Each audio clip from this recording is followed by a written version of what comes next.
this is Russell Scott from scottcarvings.com.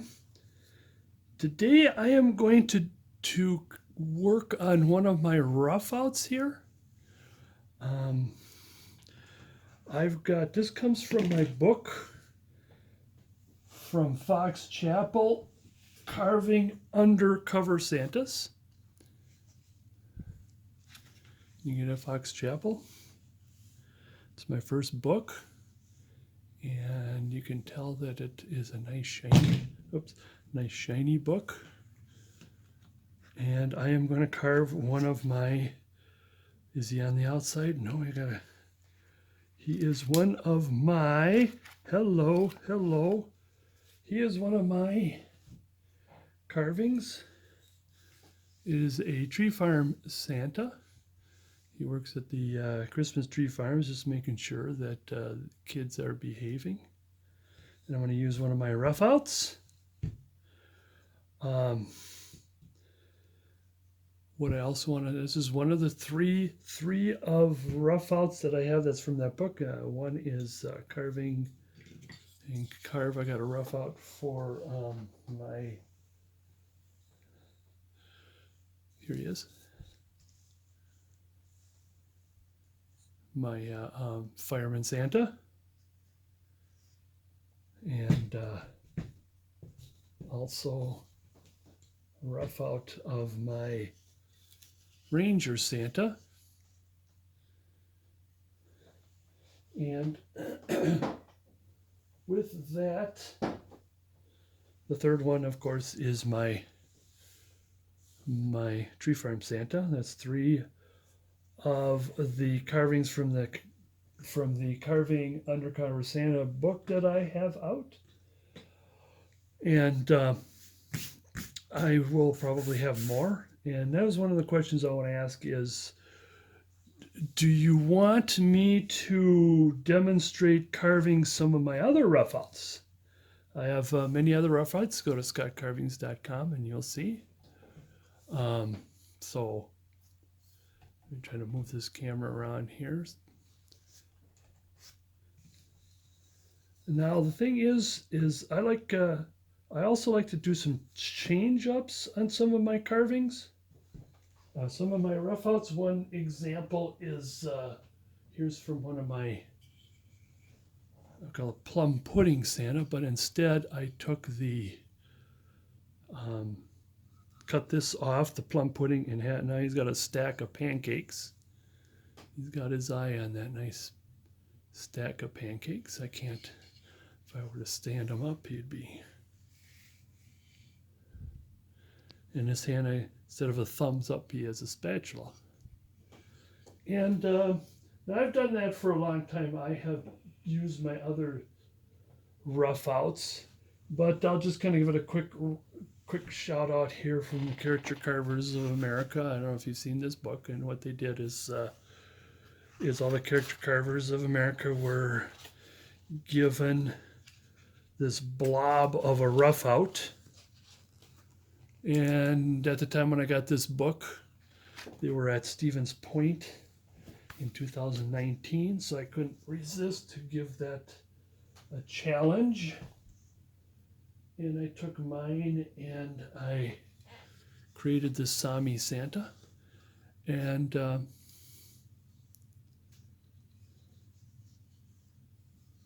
so if you want to carve something like that or something that's in their book, you can reach out in the book there. It'll tell you where you can get that rough out. I have done, like I said, I've taken my other roughouts and done other things to them. I've changed my groom and bride and turned them into a Mr. and Mrs. Pilgrim and so on. But anyways, for today, I'm gonna show you how to do this rough out. If you're interested in this rough out, go to scottcarvings.com in the rough out section. And what I like to do, you'll notice on this carving here, let's get this kind of closer here, is that this thing's got this knot, or not knot, what do you call it, where the sapsucker got in there, and Now my rough out guy, I mean, you can't, this is not like cellophane. You can look right through and see, in there is a spot. But when he sends me some of this, and usually what I do is I can do something with it. I can carve that out and not carve it out, but I can also paint, and I know what to do. I hate to send these kind of things to my customers, but if you are interested in for me doing rough outs, let me know. Tell me which rough out you want me to carve out, and I'll do so. Also, I want to mention that they all come with a color pick. Some of it depends on the size. Now, this particular one, it fits basically, but not according to the camera. The angle of the camera, I mean, as I'm looking straight down on it, yes, it does fit. But interesting, when you look at the camera, that's kind of the angle. For me, that is straight down. If you go here, that is interesting. Oh, okay, for the camera. I can do that for the camera instead of, well, no, you can't for the camera. But it is, I assure you, this particular one fits just right. But others like my fireman stand, obviously it's way, I mean, well, actually it's not as obvious to you because the way the camera angle, it really looks funny when it looks like it isn't, but it is. Now another thing too, just before I get started, another thing, let me know. Now I carve mostly figures, human figures and all. I do carve some, I don't say animals. They're more like caricatures, like I got this penguin. This is for upcoming this way, upcoming Halloween. I always get the two mixed up: Halloween event and Valentine's Day. Interesting, they're the two most opposite holidays, and I always get those mixed up. And then I do, like maybe some cats, like that. But it's all caricature. I might get into some characters, animal characters. I may have done fish and some birds, but I'll probably try to get more into them. My plan is at this point is I am going to make some regular people. Regular people.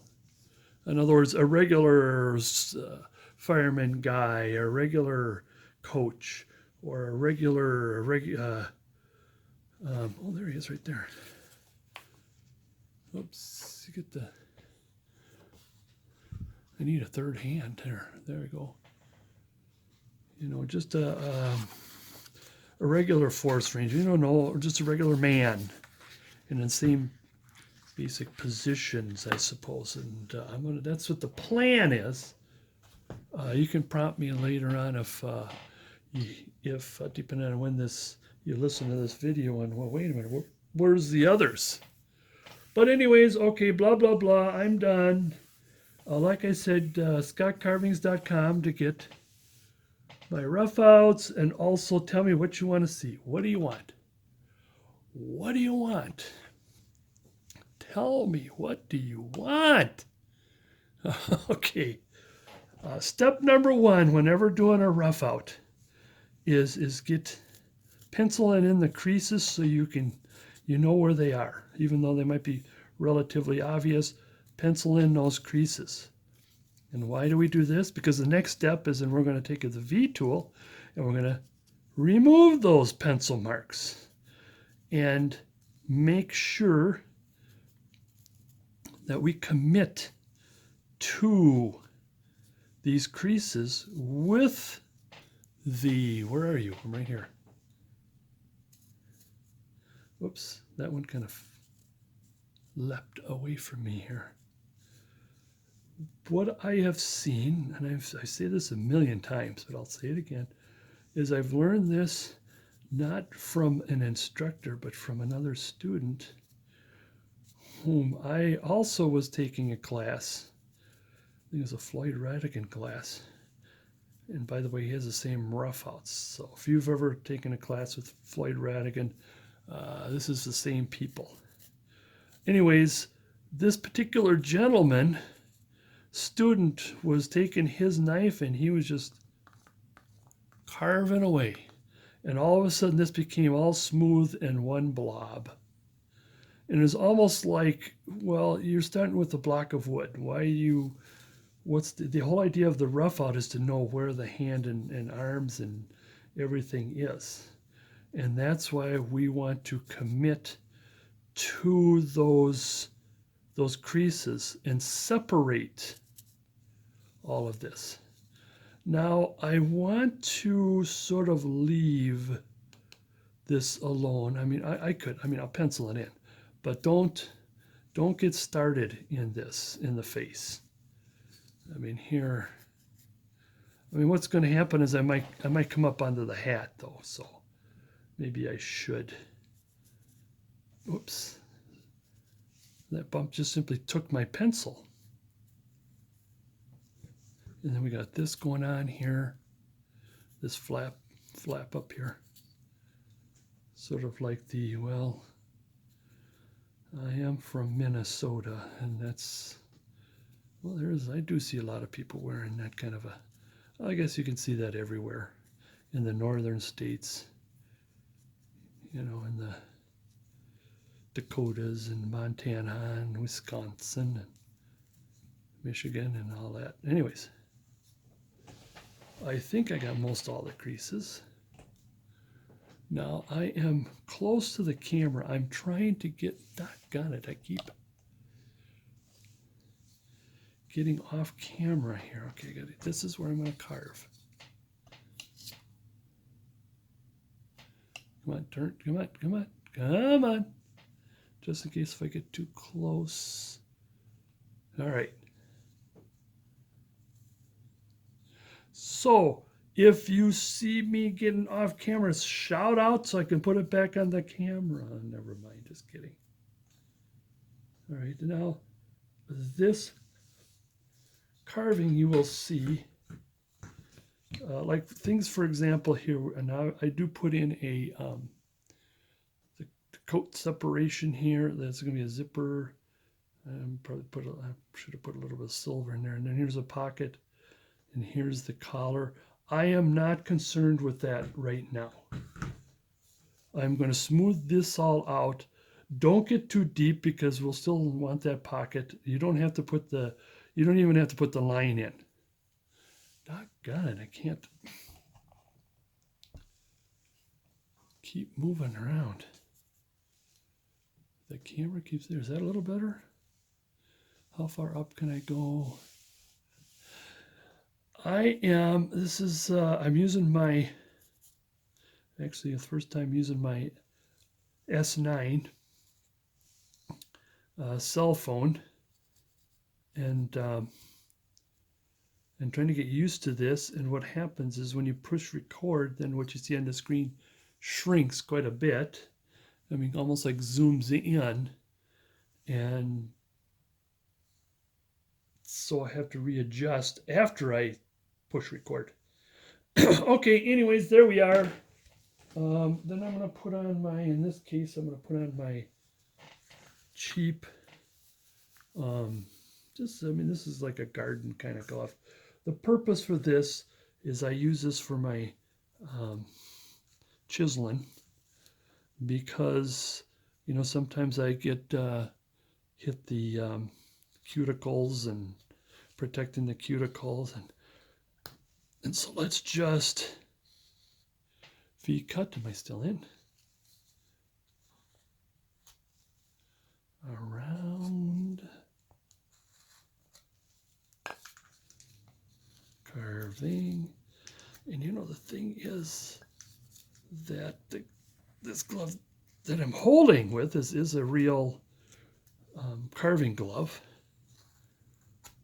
And in other words, a cut glove or anti-cut glove, but it does not have those little black, we call these grabbers. The problem is that if I get a glove that has the grabbers, then you get a lot of this rubber marks on it. So, did I come up here? Oh, yes, I did. Get out of there. When I carve a little bit towards me, in other words, the chisel a little bit towards me, I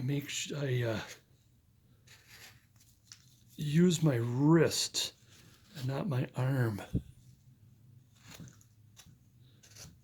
In other words, where's a good spot? Like this. Except you got to go down this way. See, I'm using my wrist. It's not going to slip and jab me.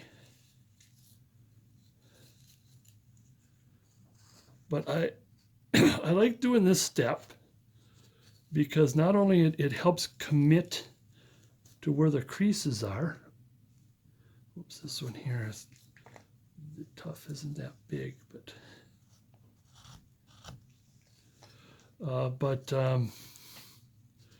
when you start carving, when you start using your knife, then you can just start. You can get close and you know where to stop.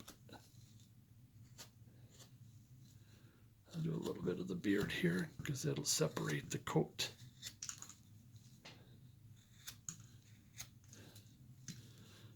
And then I'll do a little bit of the head here because it separates the hat in which I want to work with.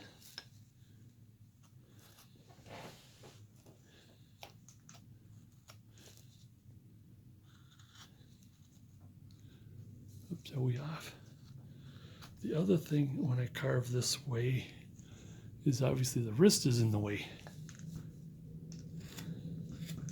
So this is kind of more of a do as I say and not as I do because you can't see what I'm doing when I get off. And also the camera is such that, see the thing is if I went more like this, okay, that's all clear, but it's a weird angle for me. I mean, naturally when I carve, I'll be carving on my lap like right here. And you can't really see there. And if I move the camera closer, then I'll keep banging into the camera. The camera would keep shaking, and every cut I make. Okay, do we have most everything here?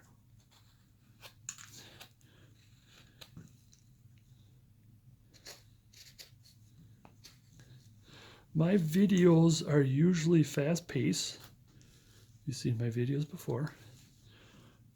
And it's for the purpose of fitting everything in, like a whole weekend class in a couple of hours, few hours.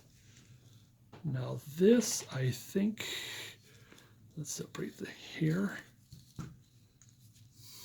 Actually, that'd be the collar and the hair.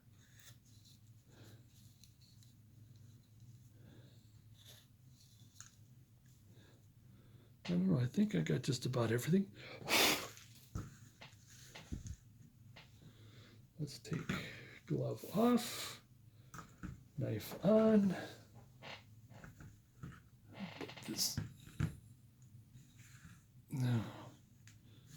Try to make it like this, but I think that's going to get in the way. Now we just begin to, oh, I forgot. I almost forgot, because this is almost like a blob. Here. And here, let me do this. I'll do this quick. Quick.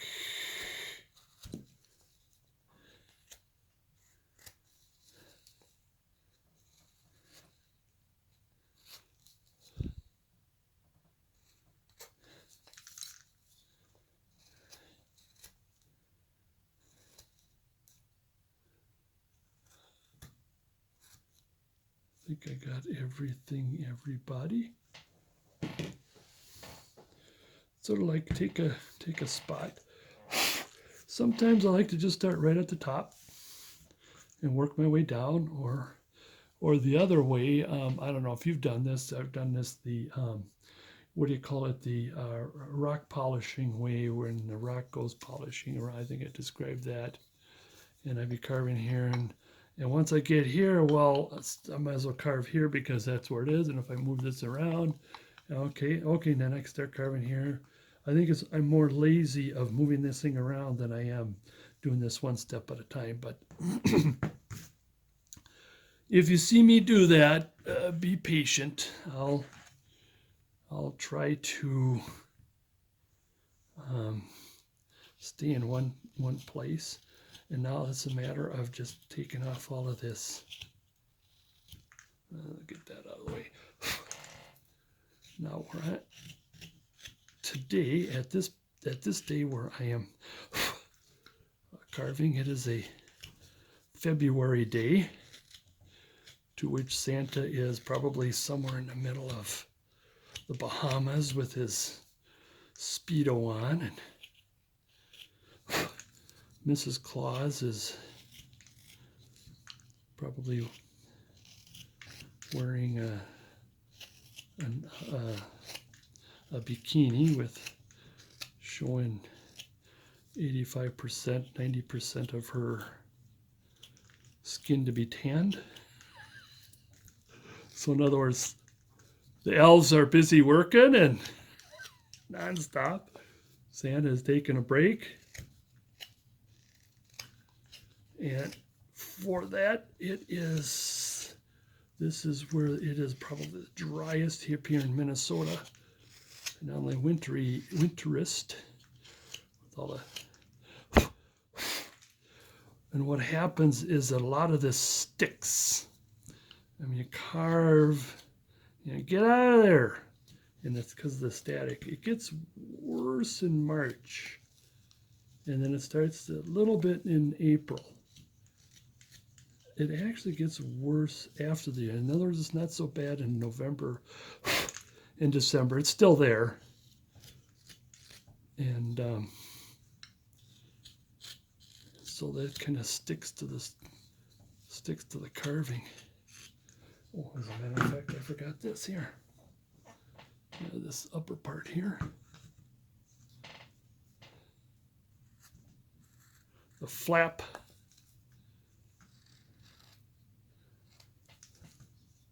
Now here's what's going to be fun, is right here.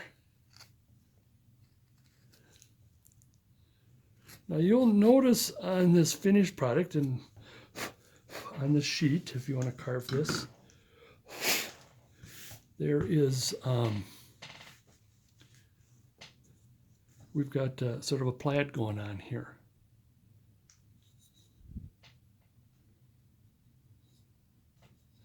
Now, one of the things that, it's a small book. Next time I take a break, if I can remember, just happen to remember now, it's called the Clans, or the Color of the Clans. It is a Irish, Scot, mostly Scottish, and you have the different clans, which has the, what is that called? Tarpon? No, I'm probably saying it wrong. But it has their colors, or their plaids, and it just got all it does is just show the plaid colors and design, and that's one. Or you can go on the internet and look up plaid and pick one.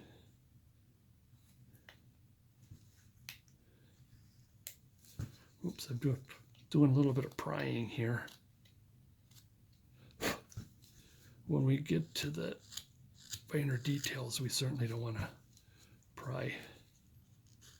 Got to cut and pull it off and take it off. Working our way down. Now I'll just give the hair a little start. The hair is imperfect, so if there's a slip of the knife, you just kind of work around it and it'll be fine. I mean, but when you get to hands and faces, then you you got to be careful.